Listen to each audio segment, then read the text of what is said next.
Pemerintah pusat maupun pemerintah daerah terus mensosialisasikan pentingnya vaksinasi COVID-19.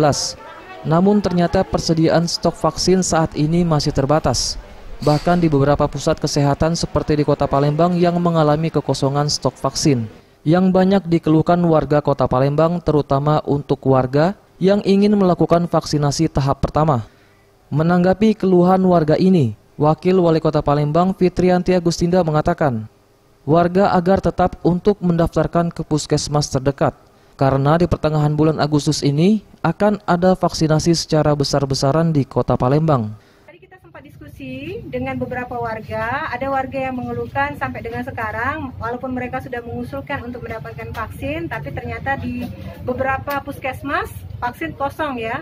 Memang kita sudah mendapatkan informasi dari Dinas Kesehatan bahwa diutamakan untuk pelaksanaan vaksin dosis kedua. Tapi insya Allah di bulan Agustus, pertengahan Agustus nanti akan berdatangan sejumlah vaksin. Jadi warga jangan takut, jangan ragu. Intinya daftarkan saja dirinya untuk segera didata untuk mendapatkan vaksin Sinovac atau mendapatkan